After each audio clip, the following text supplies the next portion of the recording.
Bom dia, bem-vindos todos. O tema da nossa live de hoje será cefaleia, a famosa dor de cabeça. Nosso convidado é o neurologista Dr. Marcelo Marinho e a gente vai falar sobre a frequência dessas dores, se aumentaram ou não na pandemia, os cuidados que você deve ter. Então, bem-vinda, Jaqueline. Esse bate-papo, né? Se você tiver dúvida, pode usar aí a caixinha de pergunta para mandar suas dúvidas e a gente vai esclarecendo tudo. Tudo bom, doutor Marcelo? Bom dia. Oi, Juliana, bom dia a todos. Então, cefaleia, estava vendo aqui que a famosa dor de cabeça atinge 30 milhões de brasileiros. Né? Vocês passaram aí esse mês inteiro, mês de maio, de conscientização, para informar, né, a população sobre essa doença, doutor Marcelo. Mas o grande questionamento, nesse tempo de pandemia, nesse tempo de Covid-19, quarentena, elas aumentaram? A frequência dessas dores estão maiores? As pessoas às vezes confundem cefaleia e dor de cabeça, achando que são termos distintos, mas é a mesma coisa, né? É só o termo técnico mesmo. E a gente tem visto no consultório que o número vem aumentando bastante, né? E tem vários motivos para esse aumento. A gente tem as pessoas que não estão conseguindo fazer o seu segmento com seus médicos, o hábito de vida que está mudando, eles estão mais presos em casa, não estão fazendo atividade física, não estão se alimentando. Então, sem dúvida, aumentou a quantidade de pessoas sofrendo com dor de cabeça. Assim, a quantidade de pessoas. E a intensidade dessa dor, ela fica maior também nesse período? Muda alguma coisa nessa intensidade? Ontem mesmo eu vivi uma situação com um paciente e ele bem angustiado, com uma crise forte de dor de cabeça, já tinha tomado seus remédios habituais, que ela toma em comprimido, e não tinha passado. Então, era uma crise mais intensa do que o habitual. E um dos motivos para a crise estar mais intensa é exatamente esse estresse, né? Cada dia que você vai assistir qualquer programação local, a gente só vê coisa ruim, a gente só vê morte, só vê internação. Então, acaba que isso gera um estresse, uma angústia enorme, mesmo para aqueles que estão longe desses maiores centros, mas aquilo passa um pouco. Então, isso acaba culminando com dores mais frequentes e mais intensas também, sem dúvida. Doutor Marcelo, o que é que causa a dor de cabeça? Não nesse tempo de pandemia, mas a gente sabe que é uma das principais causas de reclamação, né? Compromete a qualidade de vida, a rotina das pessoas, e tem gente que até já se acostumou. É aquela dor de cabeça crônica que você já aprendeu a conviver com ela e já tem os seus medicamentos certos. Mas assim, qual a causa dessa dor de cabeça? Porque algumas pessoas sofrem mais com isso do que outras. Dor de cabeça é uma coisa que todo mundo vai ter, de fato, em algum momento da sua vida. A frequência e a intensidade é que vai variar muito. Algumas pessoas sofrem muito mais. O tipo mais comum de dor de cabeça é a chamada dor tensional. Ela não é nem a mais conhecida. Sem dúvida, a mais conhecida é a famosa enxaqueca.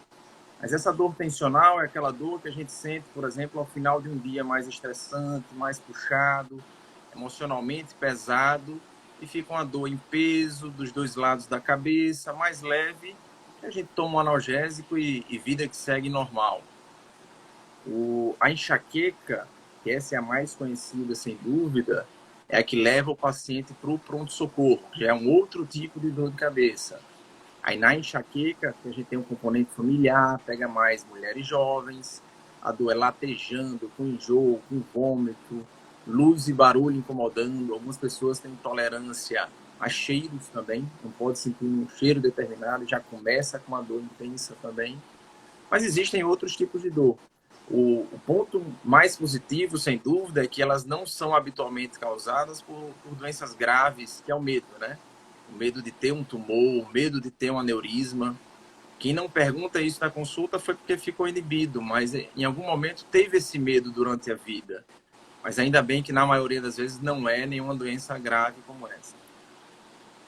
Então, Marcelo, quando é que essa dor de cabeça ela deve sugestionar aí a uma avaliação de um neurologista? Quando é que a gente deve começar a se preocupar? Não, eu tenho que investigar essa minha dor de cabeça, saber o que é que pode ser, né, para saber o tratamento. Quando é que, a partir de quantas vezes por semana, ou tem essa frequência que a gente precisa sim procurar um médico para avaliar?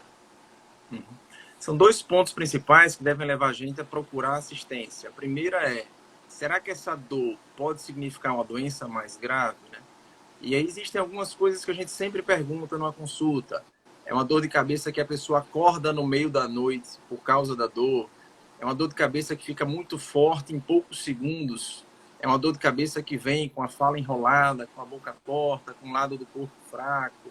Se ela vem com febre, se essa dor de cabeça eu tomo os meus remédios e não melhora. Então, existem várias dicas que a gente busca durante a consulta para saber, será que ela é causada por uma doença mais grave? Então, se alguém tem uma dor em casa com alguma dessas características, com certeza já tem que procurar assistência médica. A grande maioria das vezes não é.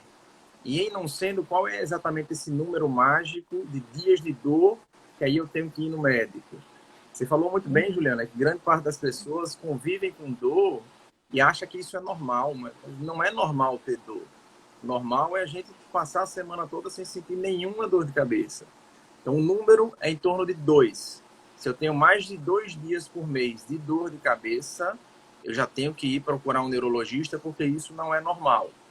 Trazendo um dado aqui da prática diária, quando os pacientes nos procuram, habitualmente eles têm mais de 10 dias de dor de cabeça. Então, existe esse conceito que dor de cabeça é normal, mas não é normal ter dor de cabeça. A Valmênia está falando aqui, é normal ter muita dor de cabeça durante o período menstrual? Né? Se essa dor de cabeça acontece só nesse momento, tudo bem? É normal ou não? Também requer essa avaliação. Também não é normal a depender da intensidade, né? É um período que existe uma queda hormonal e a mulher passa por algumas mudanças na própria parte da ansiedade, ficar mais estressada, mais irritada. Ela pode ter um pouco de cólica e pode ter um pouco de dor. Mas tudo depende da intensidade. Se essa dor é de intensidade mais forte, se a própria cólica ela é mais forte, isso passa a ser uma doença. Se ela passa a ter dor de cabeça numa intensidade mais forte, que prejudica a tua funcionalidade, ela falta o trabalho, ela deixa de conviver com sua família em casa, ela fica presa dentro do seu quarto e não consegue fazer nada. Então, isso virou, de fato, uma coisa que merece uma atenção especial. E aí mereceria um tratamento. E as estratégias que a gente usa varia muito a depender exatamente dessa frequência de dor. Se eu passo ali 27 dias do mês sem dor e do meu período menstrual com dor, eu posso usar alguns remédios só no período menstrual para que ela não tenha dor de cabeça e que ela fique o resto do mês livre de medicação, que essa é uma preocupação também de várias pessoas, que eu não quero tomar remédio, eu quero passar um mês sem tomar remédio, já que eu só tenho dor ali naqueles dias. Então, sim, a gente pode bolar uma estratégia de dar remédios somente no período menstrual também. Tem aquelas pessoas que já aprenderam a conviver com a dor e já tem o medicamento certo para tomar. Aí veio a minha dor de cabeça, eu tomo esse remédio, ela passa, ela vai embora, e daqui a 15 dias ela vem de novo, eu já tomo esse remédio. E esse remédio muitas vezes não foi prescrito pelo médico, né? A gente vê que remédio para dor de cabeça, você chega na farmácia, você pede, você compra. É arriscado tomar essa medicação sempre, doutor Marcelo? O ideal é que ela esteja com alguém ali do lado, orientando bem o que tomar. Então, existe sim um risco. Uma coisa que eu converso muito em consultório é tentando ensinar o que a gente faz, por exemplo, num pronto-socorro. Quando você chega lá com dor de cabeça, as pessoas habitualmente dizem, me deram o mesmo coquetel de sempre. Mas o que é esse coquetel que falam, né? Você toma um analgésico simples, você toma um anti-inflamatório, algumas vezes toma um pouquinho de corticoide, algumas vezes toma um remédio específico de enxaqueca. Então, o que a gente faz no pronto-socorro é combinar remédios que têm um mecanismo diferente de funcionamento. E quando a gente orienta em casa, é uma orientação parecida. Se a dorzinha é leve, toma um paracetamol. Se a dor é um pouco mais intensa, dipirona. Se é um pouco mais intensa, associa anti-inflamatório. Se um pouco mais, já existem remédios específicos da enxaqueca. E se o paciente ele entende isso, ele consegue fazer em casa essa combinação de remédios para acabar com a crise dele. Mas se ele, sem orientação nenhuma, sai tomando o analgésico que vem, além dele não ter eficácia, ele pode ter efeito adverso das drogas e não ter um controle adequado da dor. Então, sem dúvida, a gente precisa estar do lado orientando eles. Tem muitas pessoas que têm crise de enxaqueca que ela só passa realmente quando vai lá na urgência e toma esse coquetel.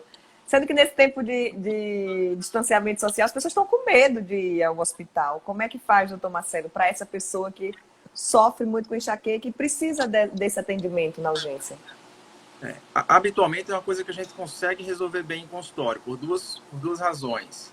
A primeira é que a maioria das pessoas que vão muito em pronto-socorro, não são todos, mas a maioria, eles não estão fazendo um tratamento de prevenção, ou seja, tomando um remédio diariamente para que a dor não aconteça, ou se acontecer, acontecer numa intensidade mais leve. Então, o simples fato de a gente começar a prevenção já vai diminuir as idas ao pronto-socorro.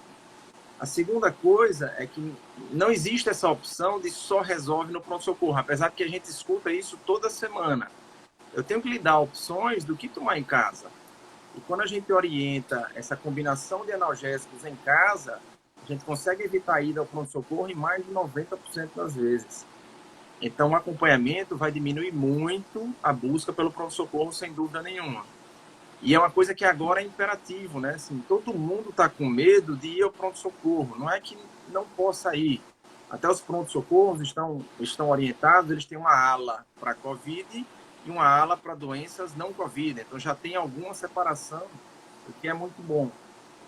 Mas se ele tiver um acompanhamento, sem dúvida a gente vai diminuir essas idas ao pronto-socorro com grande eficácia. Essa dor de cabeça pode ser um sinal de Covid? Ainda bem que não é um sintoma comum no Covid de maneira isolada, né? Como o Covid é uma infecção habitualmente respiratória, ele tem sim dor de cabeça no seu curso, mas é uma dor de cabeça que vem junto com o nariz entupido, com o nariz escorrendo, com tosse, com espirro, com moleza no corpo, com febre. Então, dificilmente as pessoas ficam em dúvida se é uma infecção viral, seja por Covid ou gripe ou outros vírus, e as crises de enxaqueca, exatamente porque tem esses outros sintomas associados. Então, esse é uma preocupação que ainda bem que a gente não está vivendo agora. Um bom exemplo disso, por exemplo, de uma outra doença que causa dúvida, são as pessoas que têm, por exemplo, rinite alérgica. Essas pessoas que têm rinite, o nariz escorre e fica entupido. E elas ficam ali um dia ansiosas, achando que estão com Covid ou com gripe, mas depois veem que é só a rinite. Mas ainda bem que a dor de cabeça não deixa muita dúvida, não. Então, se for só a dor de cabeça, vai para o lado limpo da urgência, né? Porque eles estão dividindo. Sem dúvida. A Vanessa está perguntando aqui, minha avó tem dor de cabeça, minha mãe, eu e minha filha. Minha filha de 8 anos. Pode-se concluir que é normal? É hereditário? A enxaqueca tem esse viés genético também? É importante isso ou não? Tá. Você vê que a palavra que ela usa, né? Pode concluir que é normal. A gente tem que mudar o conceito de normalidade. Normal é não ter dor. Mas aí, no segundo momento, ela está 100% certa. Pode-se concluir que é genética? Sim. A gente pode concluir que existe um componente genético. E como se trata de uma pessoa de sexo feminino, foi a Vanessa, e ela relatou a mãe e a avó, então um componente maior aí para ser até uma enxaqueca. E na enxaqueca, a gente tem um componente hereditário, não é obrigatório ter, mas habitualmente sim, a gente encontra outros familiares com enxaqueca. Então existe uma boa chance da Vanessa ter. E tem como prevenir, doutor Marcelo, que não seja um medicamento, alguns hábitos, alimentação, isso a gente consegue prevenir essas dores?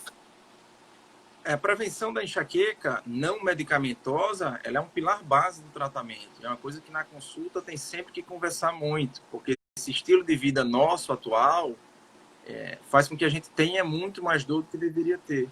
Então, hábito de vida saudável, com atividade física regular, pelo menos 2 vezes por semana, já ajuda muito. E não importa qual é o tipo de atividade, seja uma caminhada, seja uma musculação, tanto faz, aeróbico ou não. A gente é refém também de uma alimentação inadequada. Então, tem colegas que trabalham o dia todo, lancham no seu trabalho, almoçam em posto de gasolina e não conseguem comer um alimento de qualidade. Então, isso aí influencia, sem dúvida, para que ele tenha mais dores de cabeça. Ao chegar em casa, vai dormir de meia-noite e acorda de 5 horas da manhã, um sono inadequado. Então, privação de sono causa dor. E aí vem uma curiosidade, quando no sábado ele dorme 10 horas para compensar, dormir demais na enxaqueca também causa dor de cabeça.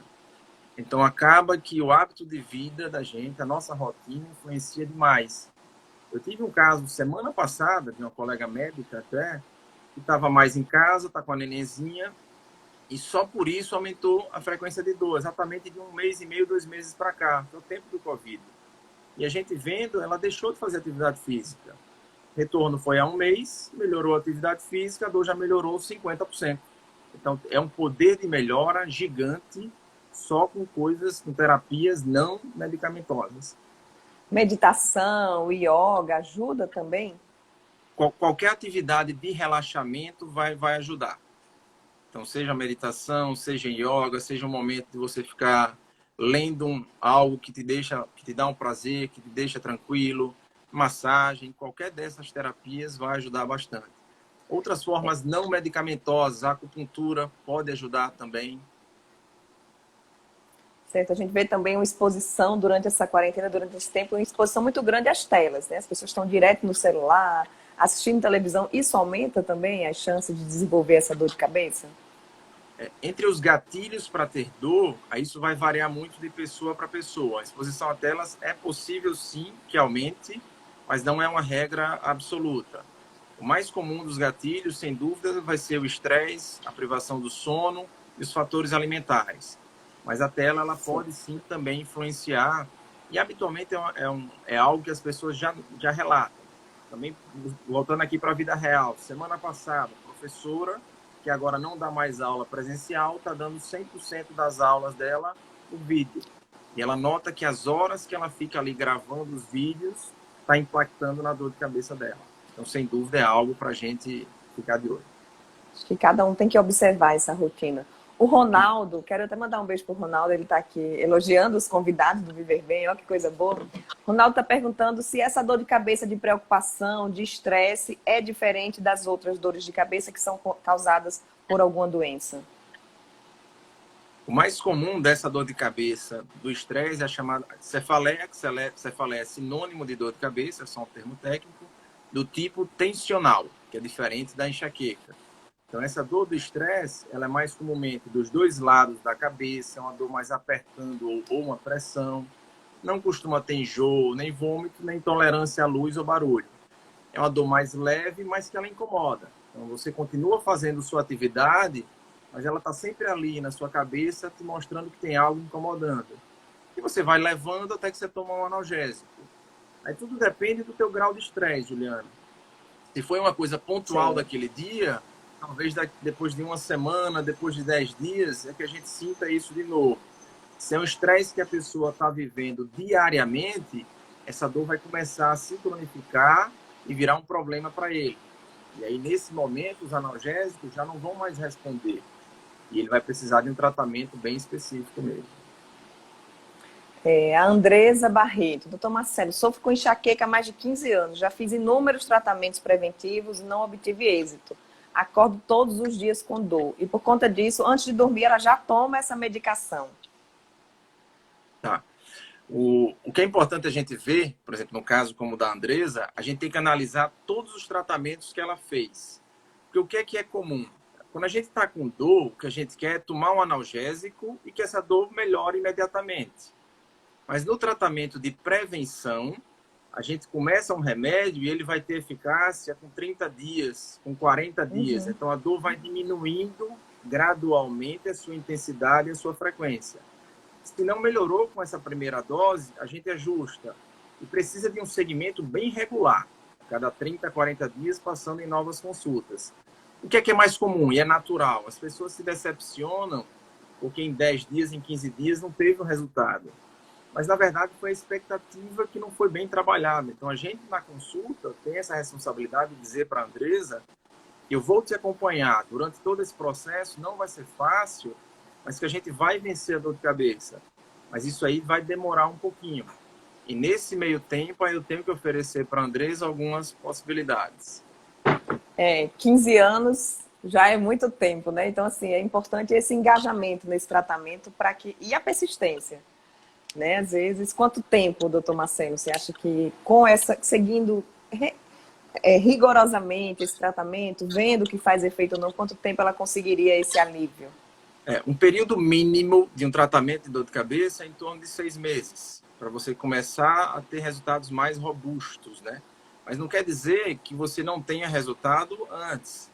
Então, com 2, com 3 meses, a gente consegue reduzir, às vezes, 50%, 60% na frequência de dor. Então, uma pessoa que está ali tendo dor de cabeça todo dia, volta com 1, com 2 meses, tendo 3 vezes por semana. E, às vezes, ele não percebe que melhorou tanto. Quando você pergunta, ele fala, não melhorei muito, mas vem cá, me mostra o seu diário de dor de cabeça, que é uma agenda que a gente fornece para os pacientes.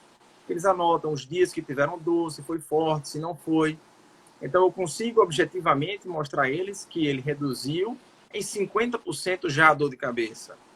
Não é que não é muita coisa. Assim, 3 dias de dor de cabeça ainda é muita coisa. E com o tempo a gente vai diminuir mais. Mas, às vezes, eles não percebem que já está dando algum resultado e mais lá na frente é que a gente vai conseguir se livrar totalmente mesmo. Chegou uma pergunta aqui na caixinha de perguntas falando em relação à menopausa. As crises de enxaqueca ficam maiores e mais frequentes nesse período e o que fazer? Habitualmente é o inverso. Ao chegar à menopausa, a mulher deixa de ter seus ciclos.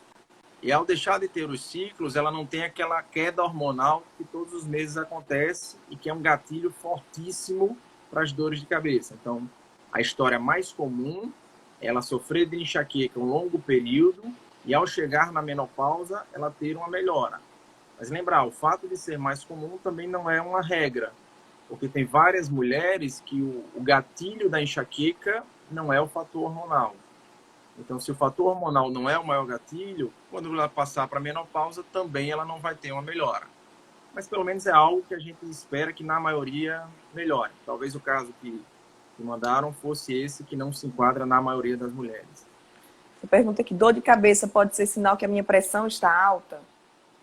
É uma dúvida bem comum, né? E às vezes gera até uma certa confusão no pronto-socorro. Quando a gente está com a pressão alta, para ela causar uma dor de cabeça importante, tem que ser uma pressão muito alta. Então, na maioria das vezes, é o inverso. É por eu estar com a pressão alta, eu tenho um incômodo na minha cervical, um incômodo aqui atrás, mas habitualmente não é nada significativo. Vou lhe dar um exemplo. Se eu, Marcelo, tiver com enxaqueca e com dor de cabeça e medir minha pressão, a pressão subiu. Mas ela subiu como uma consequência da dor que eu estou sofrendo. Se eu tivesse com a dor no meu ombro, a pressão também dava alta. Com a dor abdominal, a pressão também dava alta. Então, o mais comum é o inverso. É por causa da dor, a pressão sobe um pouco. E essa subida é natural. O inverso é exceção. E na maioria das vezes não é a causa da dor de cabeça. Mas apesar de ser possível, não é a maioria. Tem uma pergunta aqui, Luana. Ela está falando que sente dor de cabeça 3 dias após o final do ciclo dela. E ela sempre toma Tilenol com cafeína. Mas agora não está mais fazendo efeito. A dor de cabeça é muito forte. Tá. Ela está na primeira escada de dor, que é o paracetamol, que é um analgésico bem simples. E na maioria das vezes, o paracetamol é usado numa dose habitual da gripe, que é de 500 miligramas. A dose para enxaqueca é o dobro, é 1 grama. Então, a primeira pergunta que a gente fica é, será que ela não está usando uma subdose, uma dose mais baixa do que deveria usar? A cafeína potencializa um pouquinho, então é uma coisa boa que ela esteja usando sim com cafeína. Mas também é a história natural de uma doença que, se não tratada adequadamente, com o tempo que ela vá piorando. Então, a outra possibilidade é que a enxaqueca dela esteja avançando. E talvez ela precise de um analgésico mais forte. Talvez ela tenha que migrar para a dipirona. Talvez ela tenha que migrar para um anti-inflamatório, como naproxeno, como ibuprofeno, como nimesulida, que são anti-inflamatórios bem conhecidos. Talvez ela tenha que migrar para um analgésico específico de enxaqueca. A droga se chama sumatriptano. Existe até uma forma que você toma no pronto-socorro injetável. Então, assim, o ponto positivo da história dela é que ela toma um remédio muito simples. Eu sei que antes resolvia, mas pode ser que a enxaqueca tenha progredido um pouco e agora ela precise só melhorar um pouquinho o tratamento da crise. Coisa que dá para resolver fácil até em consultório. Medicamentos efervescentes ajudam a passar a dor mais rápido? A gente não costuma ter muita diferença se ele é em gotas, se ele é em comprimido, se ele é efervescente na crise. Isso não costuma ter um impacto tão significativo, não. Para pessoas que vomitam durante suas crises, aí a gente tem opções que ele toma ou por injeção, que pode ser feito em casa, principalmente para enxaqueca, ou como remédio de rinite que você coloca no nariz. Mas entre comprimido, gota ou efervescente, a diferença não é tão substancial, não. É dor de cabeça perto dos olhos, quer dizer que é problema de visão? Preciso ir no oftalmo ou no neurologista? Perfeito. Então, é extremamente comum, antes de passar com a gente da neuro, que o paciente já tenha feito uma procissão, que ele já rodou com o oftalmologista e ele já passou também, às vezes, com o otorrino, porque ele pensa também muito em sinusite. Essa queixa é extremamente comum. Eu estou com dor, eu estou com sinusite. O problema da visão, a miopia, o astigmatismo, eles podem dar dor de cabeça, mas é uma dor leve, que a maioria das pessoas já teve em torno dos olhos, aqui na frente, e é mais quando você está forçando um pouco sua vista, não costuma ser uma dor significativa. Então, 99% das vezes, a dor de cabeça mesmo não vai vir de um problema de visão. Em relação a outra dúvida, que é muito comum como essa, que é a sinusite, também a grande maioria das vezes a sinusite ela vem acompanhada com outros sintomas. A sinusite vem com o nariz entupido, com odor mais fétido na boca, com a secreção pelo nariz. E para enxaqueca é mais fácil ainda a gente diferenciar, Juliana, porque na enxaqueca tem aqueles comemorativos que são tão típicos, que é a intolerância à luz, a intolerância ao barulho, o enjoo, o vômito. E isso a gente não tem nenhuma dessas outras dores de cabeça. Então fica mais fácil saber, não, aqui é enxaqueca. Fica mais fácil. Mas ainda assim a população tem muita dificuldade, porque é uma coisa que às vezes é tão enraizada, o problema da visão e a sinusite, mas com o tempo isso vai mudando. A Laura está dizendo, estou amamentando, posso tomar remédios para as minhas dores de cabeça ou não? Perfeito. A enxaqueca, tanto durante a gravidez como durante a amamentação, ela tem as suas particularidades. Na gravidez especificamente, um pouquinho antes da situação da Laura, a gente tenta inicialmente medidas não medicamentosas, muito naquilo que você falou, na meditação, no relaxamento, atividade física, a mudança de estilo de vida, dieta. Mas mesmo na gravidez, quando precisa, a gente usa sim algumas medicações. E essa regra também vai valer para o período de amamentação. Eu tenho algumas drogas que passam pelo leite. Então a gente faz uma análise individual de cada tratamento e pode oferecer medicações para ela que não passem no leite materno e que ela não venha sofrer, porque convenhamos, ela está numa fase que ela está dormindo mal, que ela está muito estressada, ela pode estar com sintomas de depressão pós-parto. Então está tudo preparado ali para que ela tenha crises em cima de crises. Mas sim, a gente pode tratar ela tanto na crise, como oferecer remédios de prevenção também, os dois. Ótimo. Outra pergunta aqui. Meu filho de 5 anos reclama de uma dor de cabeça um pouco acima da nuca, mas ela passa sem medicação. O que é que pode ser? A enxaqueca, ela pode começar até antes disso, com 2, com 3 anos de idade. Então, uma coisa importante para essa pessoa checar é, será que na família dela as pessoas têm enxaqueca? Outra coisa que a criança pode ter, que é um sintoma típico de enxaqueca na criança, são vômitos que não têm uma causa específica ou dor abdominal. Então, isso também pode ser um sintoma de enxaqueca com muito sintoma gastrointestinal. As crises, elas vão variar muito de intensidade. Então, não só para a criança como para o adulto, tem crises que a gente precisa ir para o pronto-socorro, algumas crises eu preciso do analgésico, outras eu tiro um cochilo e melhoro. Então, ainda bem que talvez a forma que a criança tenha seja uma forma mais leve, que melhora só com a distração, com o relaxamento dele. Mas o diagnóstico continua suspeitando da mesma forma. Pode ser enxaqueca também. E lembrar também outra coisa, assim, as crianças, não estou dizendo que é esse caso, às vezes elas relatam ter dores que elas não estão tendo. Então a gente tem que ficar muito atento em que situação que aparece essa dor. Há um mês atrás, eu atendi uma pessoa com enxaqueca e a filhinha estava do lado. E ela me dizia que a criança só reclamava de dor de cabeça na hora de dormir. O resto do dia todo, ela nunca reclamava que a cabeça doía. Então, será que isso era de fato enxaqueca? Por que essa enxaqueca só vem na hora de dormir? Será que, na verdade, a gente não está ali querendo uma atenção, ela está querendo fugir da dormida?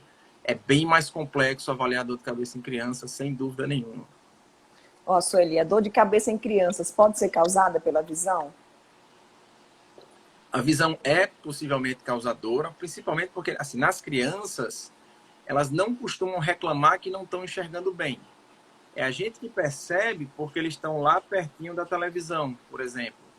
Então, diferentemente do adulto, que com um grau discreto a gente não costuma sofrer com dor de cabeça, às vezes essa criança, quando vai pela primeira vez no oftalmologista, ela já está com um grau mais alto. Ela está com 2, ela está com 3 graus. Então, nessa situação específica, a gente pode ter um pouco mais de dor de cabeça nessa população de crianças, né? No adulto não costuma ser tão comum, porque a gente com meio grau, com 0,75, já sente dificuldade e já habitualmente procura alguma assistência. É o Geraldo, ele está perguntando aqui qual a relação entre dor de cabeça e bruxismo. Tem relação? Tem relação, tanto como é uma causa, então se eu posso ter dor de cabeça como um dos sintomas do bruxismo. Então eu tenho dor na minha articulação temporomandibular, próximo aqui da orelha, eu tenho incômodo na região e junto disso eu tenho dor de cabeça. Então algumas pessoas buscam o dentista, tratam o seu bruxismo, colocam uma placa e se livram completamente da dor de cabeça causada pelo bruxismo. Existe uma segunda relação, que é o bruxismo como um gatilho. Então, eu tenho uma outra doença, além do bruxismo, que é a enxaqueca, e o meu gatilho é o bruxismo que não está bem. Então, ao tratar o bruxismo, eu também consigo diminuir meu número de dias com dor. Então, tanto ela pode ser causa como consequência. Maria José, minhas dores de cabeça são tão fortes que fico vendo estrelinhas quando fecho o olho. Isso é normal? Perfeito.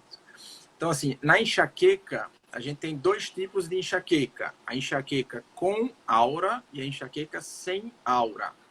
Aura é um termo que a gente usa para relatar alguns sintomas que aparecem que são principalmente visuais, como os que ela relatou. O mais comum é parecer aquelas fagulhas que a gente vê em cima de uma fogueira, mas podem ser pontos brilhantes, podem ser escurecimento da vista, e isso habitualmente dura menos do que 60 minutos. Pode vir antes da dor ou pode vir junto da dor. Então, o mais provável é que a nossa colega que mandou a pergunta, que ela tenha talvez uma enxaqueca com aura. E a aura dá esses sintomas, algumas pessoas até se assustam, mas não costuma ser nada grave, não. Tem outra pessoa exatamente perguntando, a aura pode acontecer sem a dor? Pode também. Esse é mais incomum, mas você pode ter a aura que vem antes ou durante da dor. Você pode ter a aura sozinha, sem nada de dor de cabeça. Esses casos, habitualmente, como o sintoma que se tem é só visual, habitualmente começam a investigação com o oftalmologista, que aí eu acho que é o correto mesmo. E aí eles vão no oftalmologista, o oftalmologista vê e fala, ó, seu olho está perfeito, não tem nada. E eles já percebem que pode ser uma aura e já mandam para o neurologista. Vai lá checar se você não está tendo aura sem dor.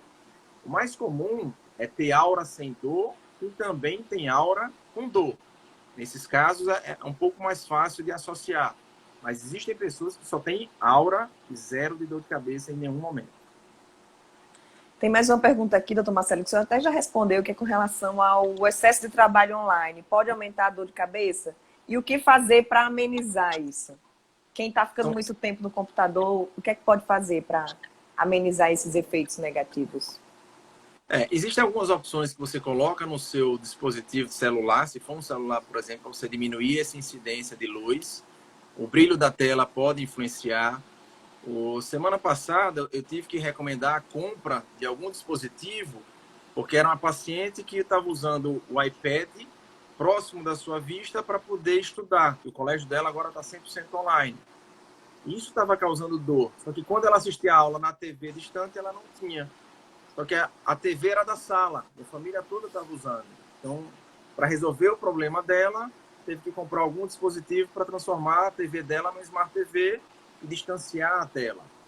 Outra coisa que ajuda são pausas. Você fica 3, 4 horas direto exposto, você está mais tempo ali suscetível a ter a dor. Então, ficar um período, parar 10, 15 minutos e voltar, essas pausas também vão diminuir a frequência de dor de cabeça. Uma dor de cabeça muito forte pode causar um AVC? Habitualmente não. AVC é uma outra doença que a gente tem 2 tipos, o isquêmico e o hemorrágico.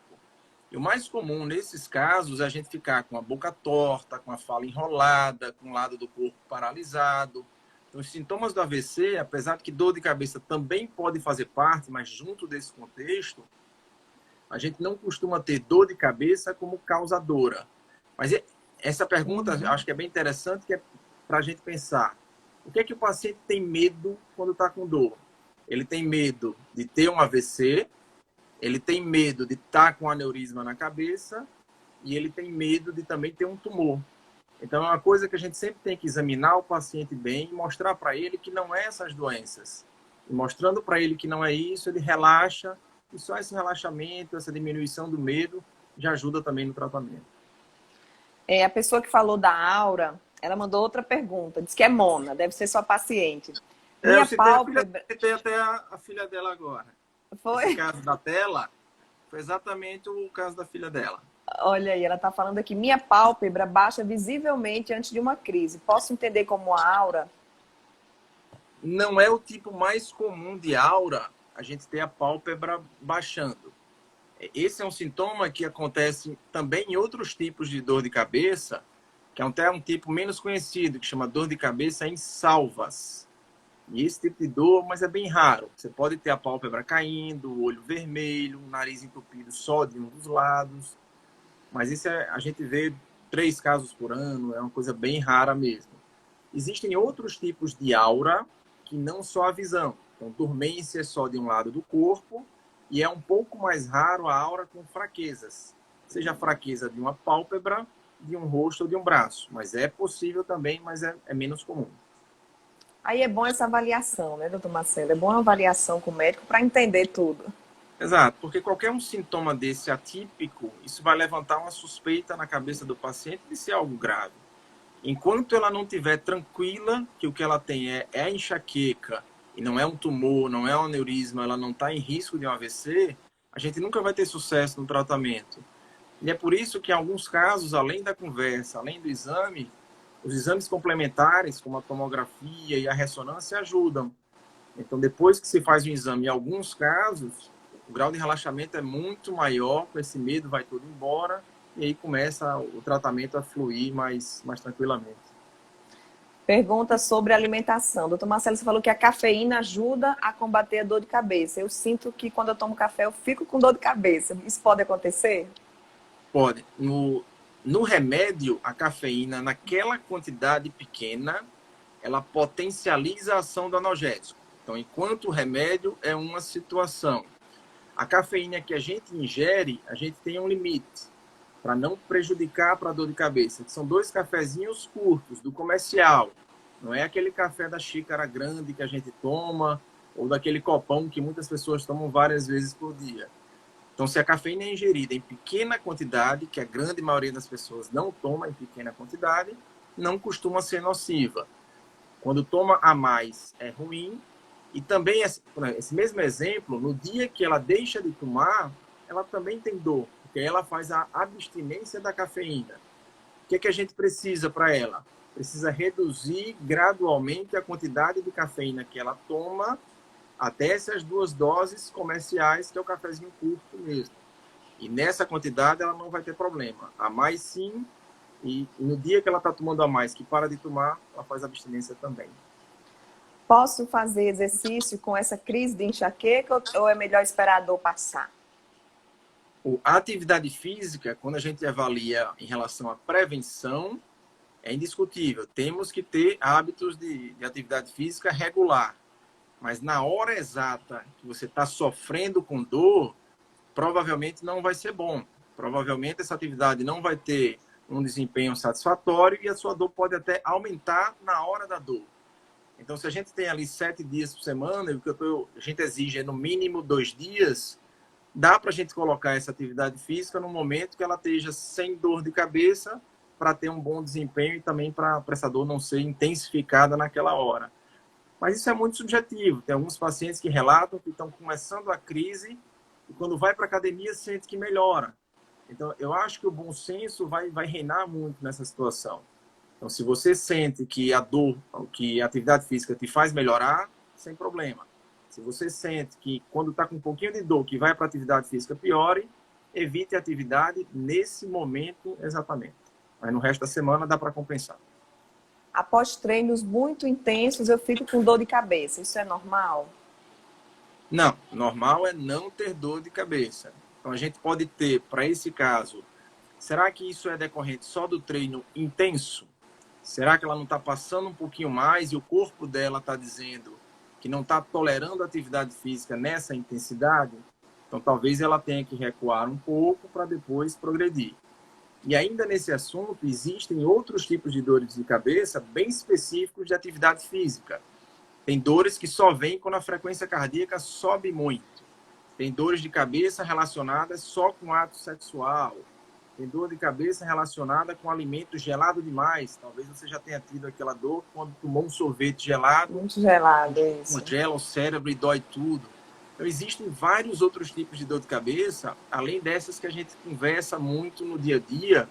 E era interessante ver esse detalhe específico, se não é da intensidade ou se não é um outro tipo de dor específico. Vou te dar um exemplo. Eu tinha um paciente que só tinha dor em um tipo de atividade física, que é quando ele praticava voleibol. Quando ele praticava qualquer outra atividade física, ele não tinha dor de cabeça. Então, talvez algo ali da intensidade do jogo ou algo de postura que acontecia causava dor. E para esse caso específico, a gente teve que mudar um pouquinho a atividade física dele. Você falou aí, tem uma pergunta aqui exatamente sobre postura. Dores musculares causam dor de cabeça? Pode se transformar numa dor de cabeça? Sim, tanto a dor muscular, problemas cervicais que causam dor no pescoço, podem dar dor de cabeça. E aí o foco do tratamento tem que ser muito em cima da cervical. Nessa hora é fundamental a gente ter um profissional da fisioterapia do nosso lado, fazendo técnicas de terapia manual, osteopatia. Então, mesmo sem medicação, a gente consegue uma taxa de sucesso alta para passar essa dor. Mas o inverso também acontece muito. Todas as pessoas que têm dor de cabeça tensional ou enxaqueca notam que quando estão com crise, isso aqui fica tenso. Então, os dois caminhos acontecem. Tem uma pergunta aqui da Magda, ela falando, apertar esse pontinho entre os dedos ajuda a passar a dor de cabeça? Que pontinho é esse? Esse é o pulo do gato que o terapeuta manual, que o osteopata vai fazer. Então, através de uma análise um pouquinho mais detalhada, ele vai ver esses pontos de gatilho e fazer manipulações para passar essa dor, sem dúvida nenhuma. Mas é difícil dizer a ela que num pontinho específico ela vai conseguir melhorar em casa. Habitualmente é um pouquinho mais complexo. Tem que ser uma pessoa que entenda, né? Sem dúvida. A Um bom fisioterapeuta é fundamental. Luciana, existe relação de dor de cabeça com imunidade? Não costuma ter uma relação muito direta, assim, a baixa da imunidade se manifestando como dores de cabeça. Isso a gente não costuma ver. É muito mais a predisposição para você ter infecções, doenças infecto-contagiosas, mas a dor de cabeça especificamente, não. A gente não costuma ter muita relação. Chocolate causa dor de cabeça? Estão perguntando aqui. Dieta e dor de cabeça, ou dieta e enxaqueca. Em 1/3 das pessoas que têm enxaqueca, o fator alimentar ele é muito importante. A gente comentou um pouquinho sobre cafeína, mas o vilão mais conhecido, sem dúvida, é o chocolate. Então, costuma sim existir essa relação nas pessoas que têm enxaqueca, mas é algo que a gente só conhece na prática. Então, você tem que comer o chocolate, isso todo mundo já come, para saber se após a ingesta desse alimento, você usualmente tem crises de dor de cabeça. Infelizmente, se isso acontecer, essa pessoa vai ter que se privar um pouquinho desse alimento e habitualmente reclamam muito. Mas uma coisa que se pode testar é que a quantidade influencia muito. Então, às vezes, um tablete é o suficiente para matar a vontade dessa pessoa que está se privando ali do chocolate, mas não é o suficiente para causar dor.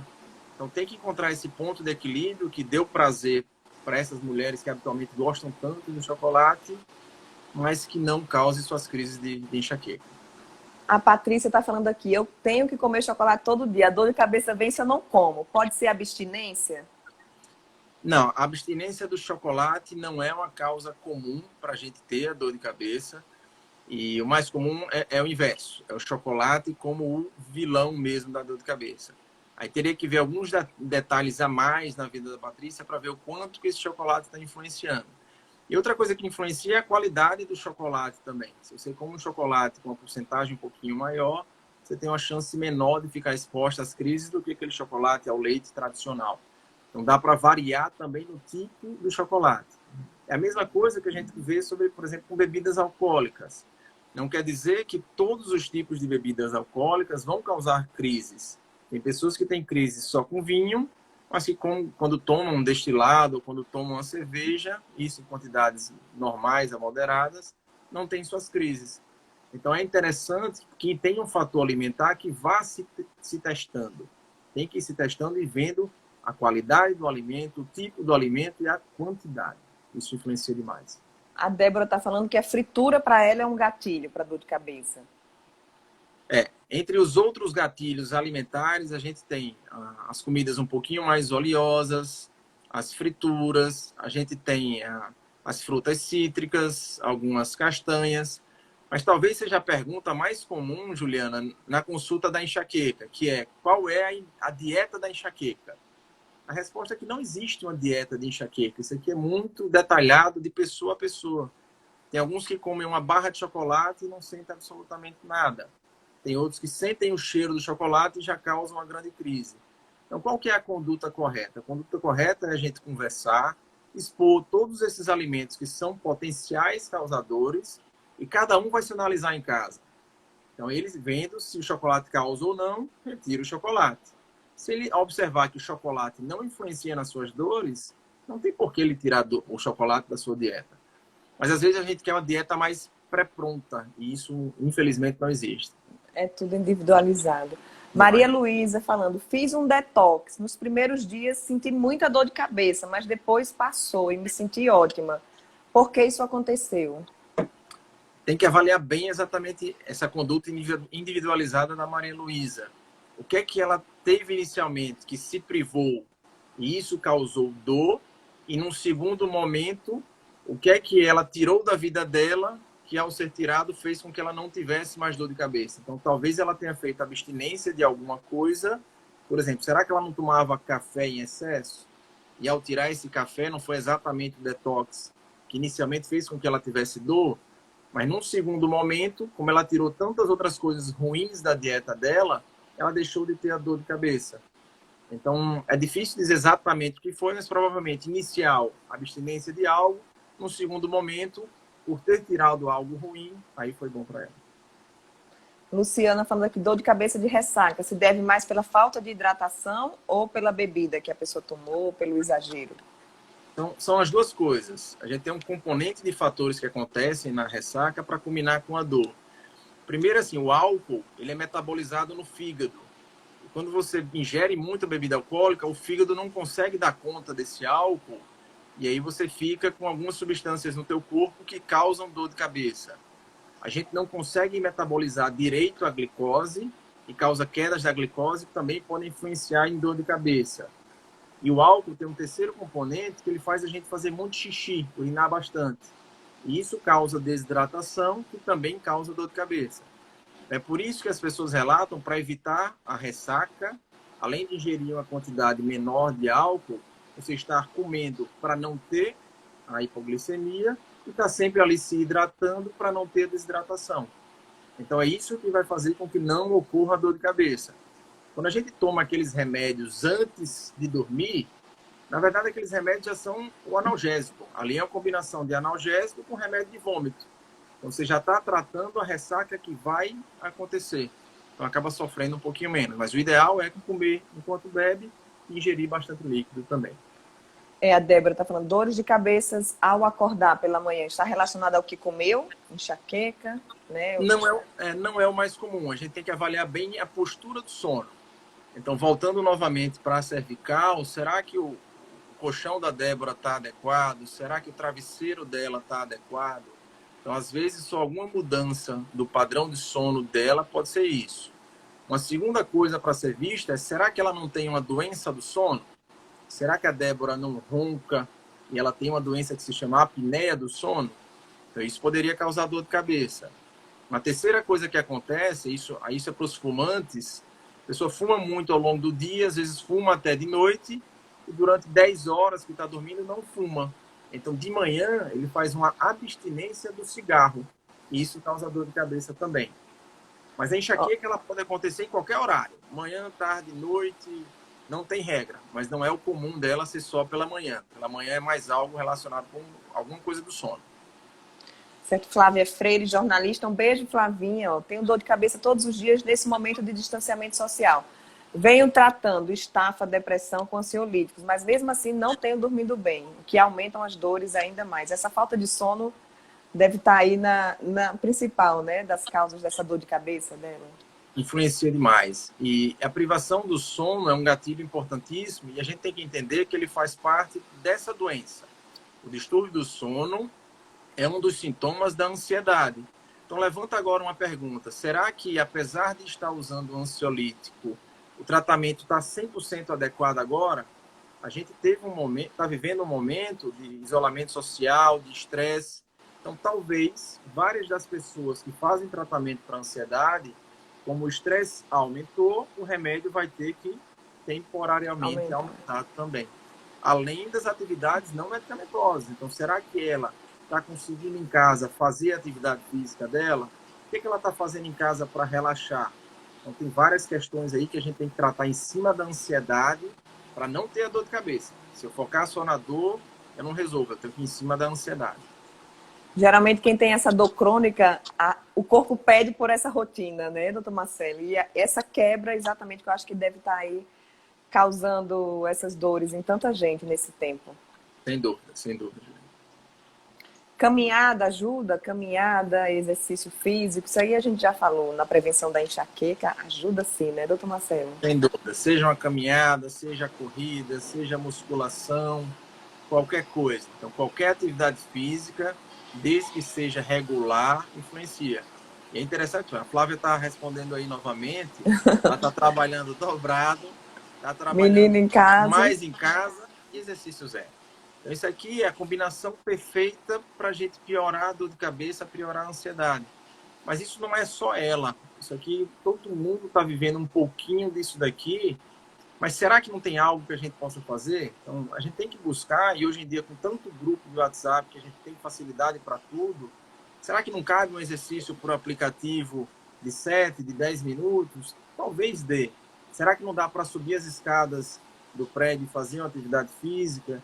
Será que, em vez de assistir algum tipo de programação que só mostra coisa ruim, a gente buscar algo para relaxar, ler um livro?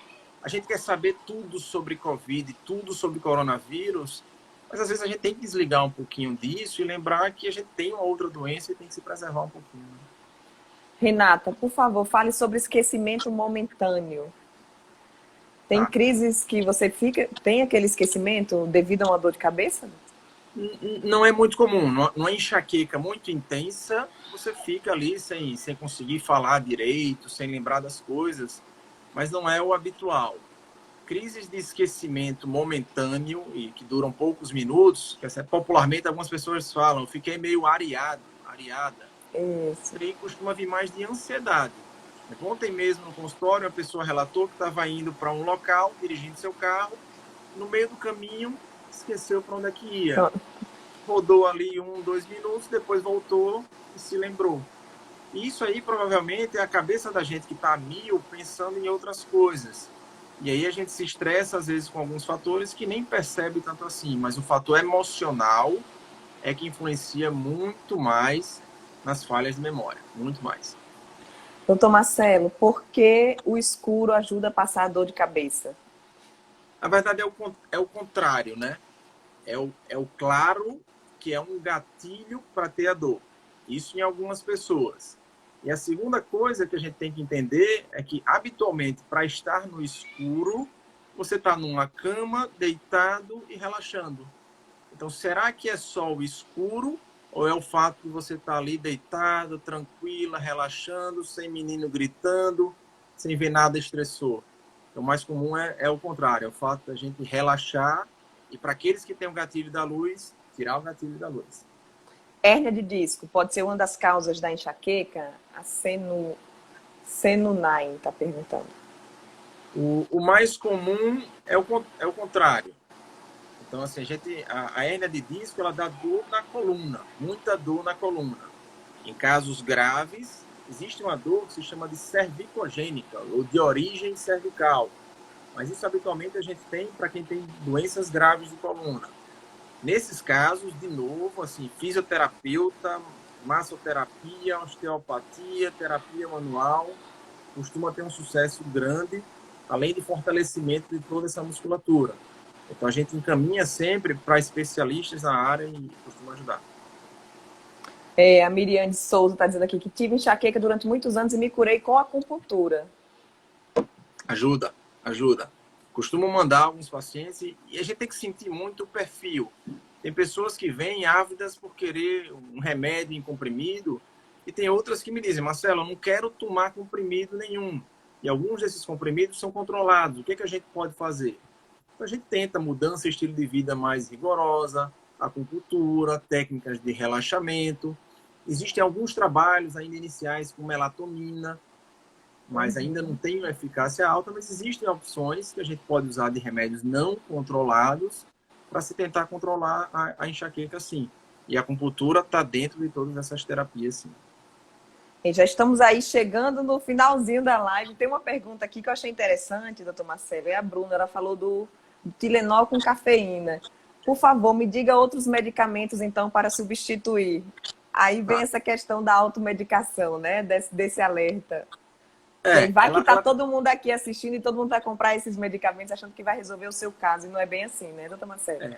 É interessante ver caso a caso, Bruna. Tem que saber qual é o seu tipo de dor. Então, lembrar que o remédio que a gente usa para enxaqueca é um, para dor tensional muitas vezes é outro, para neuralgias é outro. Então, dor de cabeça é um mundo muito complexo. Mas vamos supor aqui que é uma enxaqueca. Então, primeiro pilar, a gente usa paracetamol. Segundo pilar, a gente costuma usar dipirona, que é um analgésico também bem conhecido. Em um terceiro momento, os anti-inflamatórios. Eu tenho até relatado alguns, naproxeno, ibuprofeno, nimesulida. Daí para cima eu já acho muito mais complexo para estar usando em casa sem orientação. Mas um analgésico simples, ocasional, em teoria, não seria problema. Mas o que é mais interessante é uma pergunta um pouquinho antes para a Bruna. Bruna, o que você tem?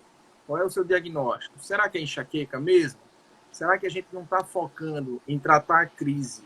E o ideal era a gente prevenir a sua dor? Então, tem muita coisa que eu acho que era interessante a gente conversar detalhadamente. Sempre soube que algumas dores de cabeça podem ser por causa de problemas na coluna. Isso procede ou não? Procede que dor de cabeça pode vir de problema na coluna. Então, essa informação, sem dúvida, procede. Mas é muito comum que a pessoa não tenha nenhum problema na coluna e também sinta essas dores. Quem tem enxaqueca, quem tem dor tensional, sempre relata que por trás aqui do pescoço está tudo duro, está tudo enrijecido, está tudo tenso. E isso não vem por uma coluna doente. Então é interessante uma avaliação especializada para checar. Isso vem da coluna ou, na verdade, é só uma consequência da enxaqueca ou das dores de cabeça. Tem mais uma pergunta aqui da pessoa que vai dormir bem, tranquila, sem nenhuma dor de cabeça, mas acorda com ela. O que é que pode ser? Enquanto a gente está dormindo, a gente é suscetível a ter qualquer doença. Eu posso ter um derrame, eu posso ter um infarto e eu posso ter uma enxaqueca também. A gente não espera isso porque é um momento que eu estou tranquilo, que eu estou relaxado, que eu estou dormindo. Então, se eu não tenho gatilhos, por que eu tenho dor? Mas o mais importante é lembrar que a gente pode ter dor mesmo sem gatilhos. Você pode estar de férias, tranquila, sem problema financeiro nenhum e está cheia de dor de cabeça do mesmo jeito. Então, não tem dia, não tem hora para a enxaqueca acontecer. Uma coisa que eu sempre desafio no consultório, eu peço para abrir a bolsa e me mostrar o analgésico. Porque se a dor começar ali enquanto você está esperando, não dá para esperar sair da consulta, ir numa farmácia, comprar água e tomar analgésico. Você tem ali um período curto de sucesso. Então tem que tomar rápido. Doutor Marcelo, estamos aí 30 segundos. Eu nem vi que já estava contando o tempo. Eu quero lhe agradecer. Quem tiver dúvida pode mandar as perguntas para você pelo direct do Instagram. Pode mandar pelo direct, estou à disposição. Obrigado. Obrigada. Bom dia. Obrigada a todo mundo que participou. Amanhã vamos falar sobre saúde do coração com o doutor Nelson Solano. Então, 10 horas da manhã, aguardo todo mundo aqui de novo amanhã. Obrigada, bom dia, doutor Marcelo. Obrigado, bom dia a todos.